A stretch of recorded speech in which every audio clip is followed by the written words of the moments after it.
ಮನೆಯಲ್ಲಿ ಅಡಿಗೆ ಮಾಡಿದ್ರು ಕೂಡ ಊಟ ಮಾಡೋಕ್ಕಾಗಲ್ಲ. ಹೋಟೆಲ್ಗೆ ಹೋಗಿ ತಿಂಡಿ ತಿನ್ನಬೇಕು ಅಂದ್ರೂ ಅಲ್ಲಿನೂ ಅದೇ ಕಾಟ.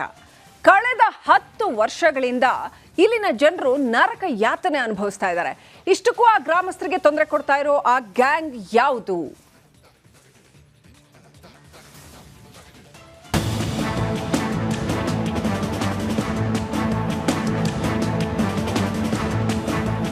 ಅಡುಗೆ ಮನೆಯಲ್ಲೂ ನೊಣ, ಹೋಟೆಲ್ನಲ್ಲೂ ನೊಣ, ರಸ್ತೆಯಲ್ಲೂ ನೊಣ, ಇಡೀ ಊರಿಗೂರೇ ನೊಣದ ವಶದಲ್ಲಿದೆ. ಈ ದೃಶ್ಯ ನೋಡಿ ಏನಿದು ಅಂತ ಆಶ್ಚರ್ಯವಾದ್ರ ಅಥವಾ ಆತಂಕಗೊಂಡ್ರ? ಇನ್ನು ಇಲ್ಲಿನ ಜನರ ಪರಿಸ್ಥಿತಿ ನೀವೇ ಊಹಿಸಿಕೊಳ್ಳಿ. ದಾವಣಗೆರೆ ಜಿಲ್ಲೆಯ ಹೆಬ್ಬಾಳು ಹೋಬಳಿಯ ಸುತ್ತಮುತ್ತಲಿರುವ ಗ್ರಾಮಗಳಲ್ಲಿ ನೊಣದ ಕಾಟಕ್ಕೆ ಜನರು ತತ್ತರಿಸಿ ಹೋಗಿದ್ದಾರೆ. ಹುಣಸೇಕಟ್ಟೆ, ಮಂಡಲೂರು, ಕಾಟೇಹಳ್ಳಿ, ನೀರ್ತಡಿ, ಹಾಲುವರ್ತಿ ಸೇರಿದಂತೆ ಹಲವು ಗ್ರಾಮಗಳಲ್ಲಿ ನೊಣಗಳ ಹಾವಳಿಯಿಂದಾಗಿ ಗ್ರಾಮಸ್ಥರಿಗೆ ನೆಮ್ಮದಿಯೇ ಇಲ್ಲದಂತಾಗಿದೆ.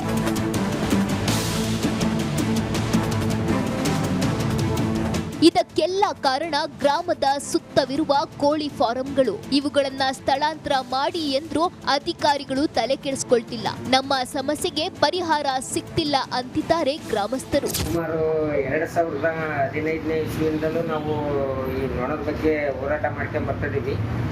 ಇಲ್ಲೇ ತನಕ ಯಾವುದೇ ಕ್ರಮ ಆಗಿಲ್ಲ. ಈ ನೊಣಗಳಿಂದ ಇತ್ತೀಚೆಗೆ ಏನಾಗ್ತದೆ, ಈಗ ಮಳೆ ಬೇರೆ ಜಾಸ್ತಿ ಆಗ್ತಾ ಇದೆ ಸರ್. ಕಾಲರ, ಮಲೇರಿಯಾ, ದಡಾರ ಬಂದರೆ ಇದಕ್ಕೆಲ್ಲ ಯಾರು ಹೊಣೆ ಸರ್?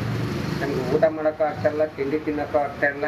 ಮನೇಲೂ ನೋಡ, ಹೊರಗಡೆ ಆದರೂ ಬಂದು ತಿನ್ನೋಣಂದ್ರೆ ಹೋಟ್ಲಲ್ಲೂ ಸಿಕ್ಕಾಬಟ್ಟೆ ನೋಡ. ನಮ್ಗೇನು ಊಟ ಮಾಡೋಕ್ಕಾಗ್ತಾಯಿಲ್ಲ, ತಿಂಡಿ ತಿನ್ನೋಕ್ಕಾಗ್ತಾಯಿಲ್ಲ ಸರ್. ಇನ್ನು ನೊಣಗಳ ಹಾವಳಿಗೆ ಇಲ್ಲಿ ಅನೇಕ ಮದುವೆ ಸಂಬಂಧಗಳು ಮುರಿದು ಬಿದ್ದ ಕರಾಳತೆ ಇದೆ. ಹಬ್ಬದ ದಿನ ಹಾಗೂ ವಿಶೇಷ ದಿನಗಳಲ್ಲಿ ಸಿಹಿ ಪದಾರ್ಥ ಮಾಡುವುದೇ ಕಷ್ಟ ಅಂತಾರೆ. ಹೋಟೆಲ್ಗಳಲ್ಲಿ ನೊಣಗಳ ಕಾಟಕ್ಕೆ ವ್ಯಾಪಾರ ಮಾಡೋದೇ ಕಷ್ಟವಾಗಿದೆ. ಏನಿದಾದ್ರೂ ಹಂಗೆ ನೊಣ ತುಪ್ಪಕ್ಕನಾಗಿ ಬೀಳ್ತಾವೆ ಸರ್. ಅಲ್ಲಿ ಬಾಣಲೆ, ಎಣ್ಣೆ ಬಾಣಲೆಗೆ ಹಂಗೆ ಬೀಳ್ತಿರ್ತವೆ. ಹಿಟ್ಟು ಕಲ್ಸೋಕೋದ್ರೆ ಹಿಟ್ಟಿಗೆ ಹಂಗೆ ಬೀಳ್ತವೆ. ಟೀ ಮಾಡೋಕೋದ್ರೆ ಟೀಯಾಗೂ ಬೀಳ್ತವೆ. ಆಮೇಲೆ ಮೊಸರು ಬಜ್ಜಿ, ಈಗಿನ ಟೀ ಕೊಟ್ಟಿನಿ ಸರ್, ಹಂಗೆ ಟೀ ಕೊಟ್ಟು ತಿರುಗಿದ ಕೊಟ್ಟು ನೊಣ ಬಿದ್ದದಪ್ಪ ಅಂತ ಹೇಳ್ತಾರೆ.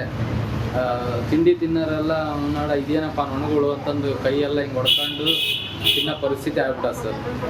ಈಗ ನೋಡಿದ್ರೆ ವ್ಯಾಪಾರನೇ ಇಲ್ಲ ಸರ್. ಈ ನೊಣ ಕಾಲಕ್ಕೆ ಜನನೇ ಬರುತ್ತಲ್ಲ. ಕಳೆದ ಹಲವು ವರ್ಷಗಳಿಂದ ಇಲ್ಲಿನ ಜನರು ನೊಣಗಳ ವಿರುದ್ಧ ಹೋರಾಡ್ತಿದ್ದಾರೆ. ಆದ್ರೆ ಈವರೆಗೂ ಇದಕ್ಕೆ ಶಾಶ್ವತ ಪರಿಹಾರ ಸಿಕ್ಕಿಲ್ಲ. ಸಂಬಂಧಪಟ್ಟ ಅಧಿಕಾರಿಗಳು ಇನ್ನಾದ್ರೂ ಸ್ಪಂದಿಸ್ತಾರಾ? ಕಾದ್ ನೋಡ್ಬೇಕಿದೆ. ವಿಠಲ್ ಕ್ಯಾರವಾಡ್, ರಿಪಬ್ಲಿಕ್ ಕನ್ನಡ, ದಾವಣಗೆರೆ. ಮನೆಯಲ್ಲಿ ಅಡಿಗೆ ಮಾಡಿದ್ರು ಕೂಡ ಊಟ ಮಾಡೋಕ್ಕಾಗಲ್ಲ. ಹೋಟೆಲ್ಗೆ ಹೋಗಿ ತಿಂಡಿ ತಿನ್ನಬೇಕು ಅಂದ್ರೂ ಅಲ್ಲಿನೂ ಅದೇ ಕಾಟ.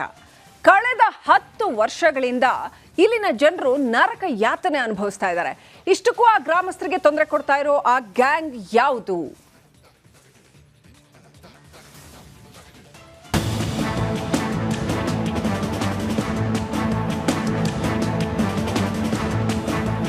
ಅಡುಗೆ ಮನೆಯಲ್ಲೂ ನೊಣ, ಹೋಟೆಲ್ನಲ್ಲೂ ನೊಣ, ರಸ್ತೆಯಲ್ಲೂ ನೊಣ, ಇಡೀ ಊರಿಗೂರೇ ನೊಣದ ವಶದಲ್ಲಿದೆ. ಈ ದೃಶ್ಯ ನೋಡಿ ಏನಿದು ಅಂತ ಆಶ್ಚರ್ಯವಾದ್ರ ಅಥವಾ ಆತಂಕಗೊಂಡ್ರ? ಇನ್ನು ಇಲ್ಲಿನ ಜನರ ಪರಿಸ್ಥಿತಿ ನೀವೇ ಊಹಿಸಿಕೊಳ್ಳಿ. ದಾವಣಗೆರೆ ಜಿಲ್ಲೆಯ ಹೆಬ್ಬಾಳು ಹೋಬಳಿಯ ಸುತ್ತಮುತ್ತಲಿರುವ ಗ್ರಾಮಗಳಲ್ಲಿ ನೊಣದ ಕಾಟಕ್ಕೆ ಜನರು ತತ್ತರಿಸಿ ಹೋಗಿದ್ದಾರೆ. ಹುಣಸೇಕಟ್ಟೆ, ಮಂಡಲೂರು, ಕಾಟೇಹಳ್ಳಿ, ನೀರ್ತಡಿ, ಹಾಲುವರ್ತಿ ಸೇರಿದಂತೆ ಹಲವು ಗ್ರಾಮಗಳಲ್ಲಿ ನೊಣಗಳ ಹಾವಳಿಯಿಂದಾಗಿ ಗ್ರಾಮಸ್ಥರಿಗೆ ನೆಮ್ಮದಿಯೇ ಇಲ್ಲದಂತಾಗಿದೆ.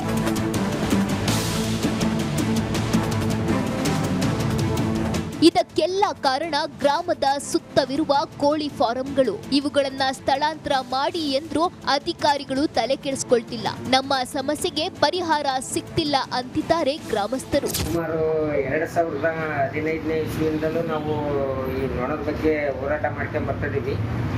ಇಲ್ಲೇ ತನಕ ಯಾವುದೇ ಕ್ರಮ ಆಗಿಲ್ಲ. ಈ ನೊಣಗಳಿಂದ ಇತ್ತೀಚೆಗೆ ಏನಾಗ್ತದೆ, ಈಗ ಮಳೆ ಬೇರೆ ಜಾಸ್ತಿ ಆಗ್ತಾ ಇದೆ ಸರ್. ಕಾಲರ, ಮಲೇರಿಯಾ, ದಡಾರ ಬಂದರೆ ಇದಕ್ಕೆಲ್ಲ ಯಾರು ಹೊಣೆ ಸರ್? ನಮ್ಗೆ ಊಟ ಮಾಡೋಕ್ಕೂ ಆಗ್ತಾಯಿಲ್ಲ, ತಿಂಡಿ ತಿನ್ನೋಕ್ಕೂ ಆಗ್ತಾಯಿಲ್ಲ. ಮನೇಲೂ ನೋಡ ಹೊರಗಡೆ ಆದರೂ ಬಂದು ತಿನ್ನೋಣಂದ್ರೆ ಹೋಟ್ಲಲ್ಲೂ ಸಿಕ್ಕಾಬಟ್ಟೆ ನೋಡ, ನಮ್ಗೆ ಏನು ಊಟ ಮಾಡೋಕ್ಕಾಗ್ತಾಯಿಲ್ಲ, ತಿಂಡಿ ತಿನ್ನೋಕ್ಕಾಗ್ತಾಯಿಲ್ಲ ಸರ್. ಇನ್ನು ನೊಣಗಳ ಹಾವಳಿಗೆ ಇಲ್ಲಿ ಅನೇಕ ಮದುವೆ ಸಂಬಂಧಗಳು ಮುರಿದು ಬಿದ್ದ ಕರಾಳತೆ ಇದೆ. ಹಬ್ಬದ ದಿನ ಹಾಗೂ ವಿಶೇಷ ದಿನಗಳಲ್ಲಿ ಸಿಹಿ ಪದಾರ್ಥ ಮಾಡುವುದೇ ಕಷ್ಟ ಅಂತಾರೆ. ಹೋಟೆಲ್ಗಳಲ್ಲಿ ನೊಣಗಳ ಕಾಟಕ್ಕೆ ವ್ಯಾಪಾರ ಮಾಡೋದೇ ಕಷ್ಟವಾಗಿದೆ. ಏನೇ ಇದಾದರೂ ಹಂಗೆ ನೊಣ ತುಪ್ಪಕ್ಕನಾಗಿ ಬೀಳ್ತಾವೆ ಸರ್. ಅಲ್ಲಿ ಎಣ್ಣೆ ಬಾಂಡ್ಲೆಗೆ ಹಂಗೆ ಬೀಳ್ತಿರ್ತವೆ. ಹಿಟ್ಟು ಕಲ್ಸೋಕೋದ್ರೆ ಹಿಟ್ಟಿಗೆ ಹಂಗೆ ಬೀಳ್ತವೆ.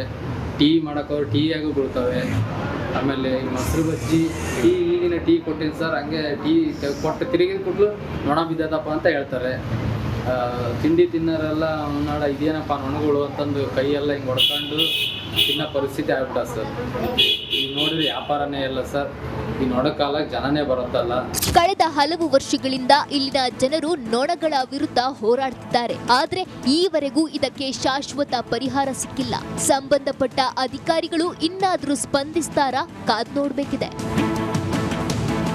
ವಿಠ್ಠಲ್ ಕ್ಯಾರವಾಡ್, ರಿಪಬ್ಲಿಕ್ ಕನ್ನಡ, ದಾವಣಗೆರೆ.